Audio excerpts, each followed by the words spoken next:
Today, we're talking D&D species and why they should have more focus in your games. Recently, I did a poll asking what part of character creation you guys felt were most important between species, class, and background. Class was number one, of course, no surprise there, with species and race being dead last. Also, I'm going to be using race and species interchangeably, just know I'm talking about the same thing. I found the results of that community poll very interesting and decided to look more into it, so I'm going to share my thoughts on why this is and how to make your species feel more impactful in your games. Before we go further, you should know, I am not the one true voice of D&D, always play the way you want and make characters that are fun for you. Creating a character in D&D consists of three major pillars: your class, your character's vocation and talents, background, which is your character's resume before they became an adventurer, and finally, species. Species in D&D refers to one of the many sapient species in existence of which your character is a member. Elves, dwarves, and humans are all examples of a species. These can vary greatly in terms of design and origin depending on the setting, but each one is given a feat or two that is unique to them, like how halflings are naturally stealthy and can hide in a crowd of creatures at least one size larger than they are, all Assassin's Creed style. Some species also have lineages, formerly subraces, giving you more options for customizing your character. High elves have greater magical acuity, while wood elves can move fast. Now, I think it's obvious why people put class at the top of the character creation pyramid and species more towards the bottom. Your class will be the single biggest influence in how you play your character, from combat to social encounters to downtime activities. With the 2024 PHB, ability scores are tied to your background. After all, the gnome who spent their lives as a farmer probably won't have the same intelligence as the gnome who spent their lives as a sage at some magical academy. Backgrounds also give you a feat as well now. This leaves race feeling more like an aesthetic choice with not much impact on the game outside of, hey, that guy's an orc. Neat. But it doesn't have to be this way. We can make the choice of species have a lot more weight behind it. A good DM should always take the time to talk with their players about character species as it applies to the world and style of the game. I compiled a list of questions directly related to your choice of race. I have heard a lot, both as a DM and player, and will give examples on how I would answer these same questions. Number 1, do you allow X species/race? It's important to know if the character you want to play can even exist in the first place. This is not a problem for the vast majority of games, as most DMs will accept any officially published content from wizards and third parties. But you know what they say about assuming. If a player's chosen race does not exist in a game I'm running, I try to find a workaround with that player. Maybe you're actually a different race, suffering from a curse that turned you into a furry, or maybe you came in through a wormhole. That being said, DMs, you are allowed to say no. If you feel like you're jumping through hoops and losing the game you put time and effort into just to satisfy that one player that isn't willing to work with you in turn, then it's acceptable to politely but firmly tell them no. Sorry, you cannot be a fairy in my game, but why not try the Eladrin to keep that fey feeling? Number 2, how common is my species? Players want to know if their characters should feel normal within the setting of the game or if they're special. If I'm playing an elf, I'd like to chat with another elf at some point. Are elves common enough in this world to fill up an adventuring party? An entire city? A country? Or are they so rare that you being one would cause people to stop and stare? This is all what's going through a player's head when they ask this question. And honestly, it should be going through the DM's head too. When I run a game of D&D, I like to do two things. Either number 1, all species are like equally common and it doesn't really matter. Or 2, I place all species in a game on a scale. From most dominant, this is the ones that are all running around and you're most likely to see them when you talk to strangers on the street. The other end of that scale is near extinct, where seeing one is like a once-in-a-lifetime thing. Scales like this help me build the world, and it gives players some idea of how other characters might react to them. Wow, do you see that guy? That guy's a tiefling. A tiefling? I didn't think they were around anymore. Question 3. What does my species do in the world? What the dog doing?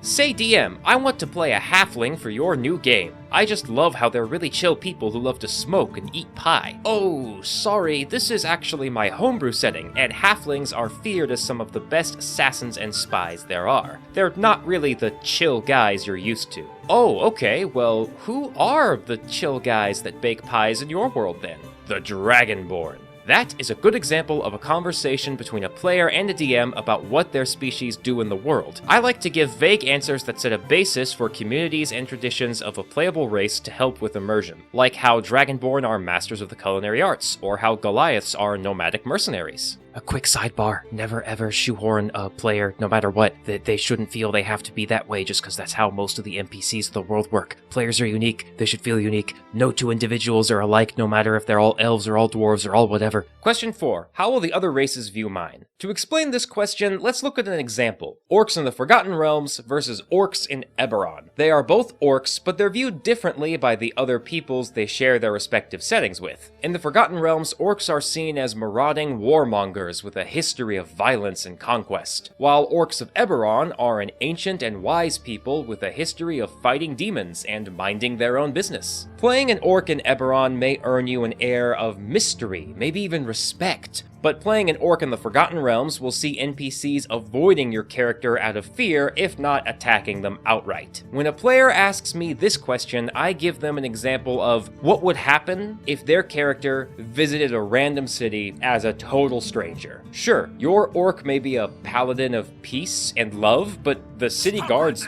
they don't know that. They just see an orc in plate armor marching towards the gate. They don't know what's about to happen. It's a good way to set expectations on how characters will most likely be treated by the world as a whole before they start making a name for themselves as adventurers. Question 5. How does my species view the world and others in it? Your Goliath barbarian bumped into some guy at the bar and he starts talking smack. Would your average Goliath politely apologize? Would they try to break this guy over his knee like Bane and Batman? To answer this question, I give my players simple idioms or sayings that will be common amongst their chosen species. Maybe Goliaths are more druidic and wise in this setting, so he decides to let the incident go. When questioned by his party, he can simply say, well, you know what they say, the tree of life bears fruits both sweet and bitter. Again, great way to set expectations and build immersion. So we've answered the most common questions players will ask about playable races within the game of D&D, but there's one final piece that needs to be addressed. Something that can apply not just to your chosen species.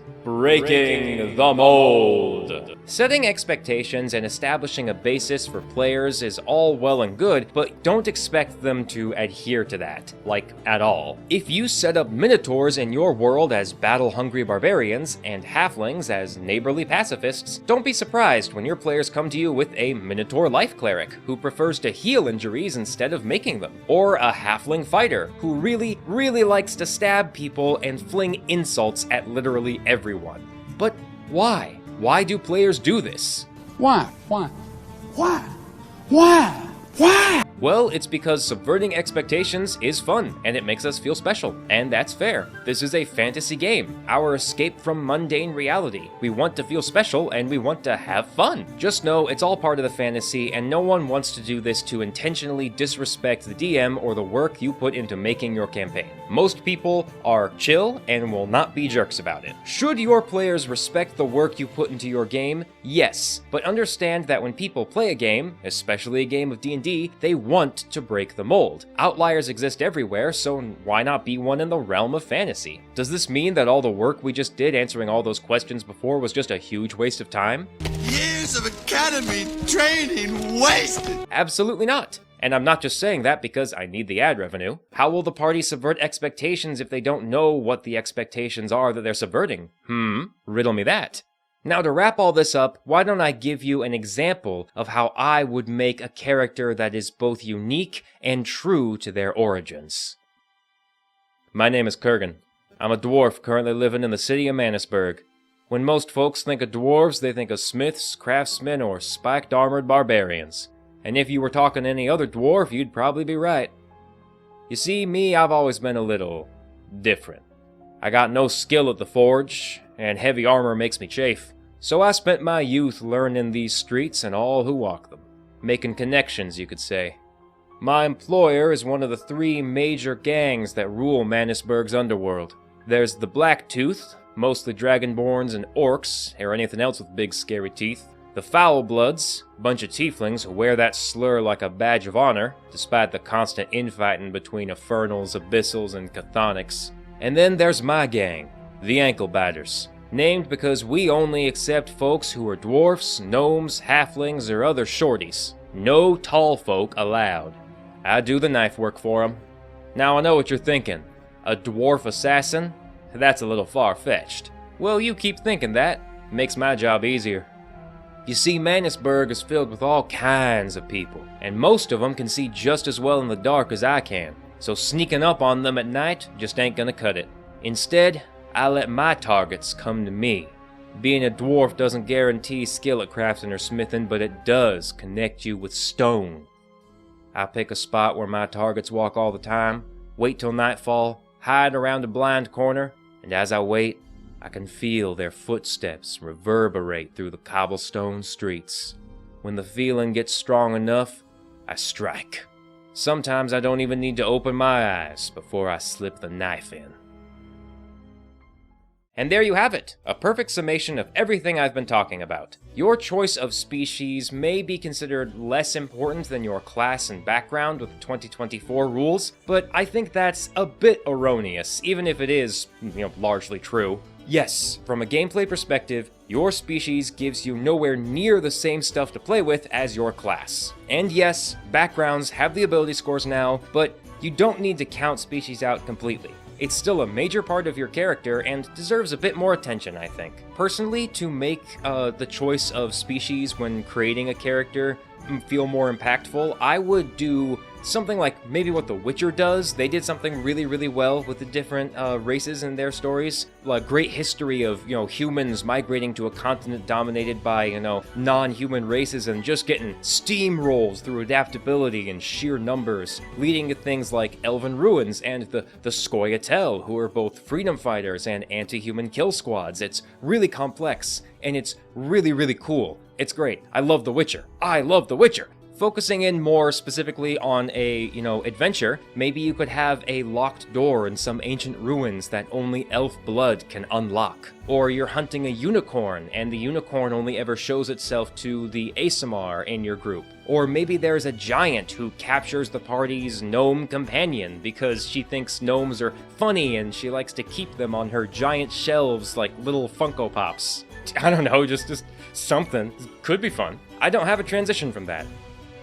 So, thanks for watching. I know this was basically me rambling about how DMs and players should talk to each other, but I enjoyed it. I know these kinds of videos don't do as well as my heavily scripted lore stuff, but I'm really getting into them, so please, let me know if you want more down in the comments. As always, thank you to my patrons. Check out Patreon yourself for cool homebrew monsters and early access content. Like and subscribe, it helps the channel go a long way, and I'll see you in the next one. Cheers!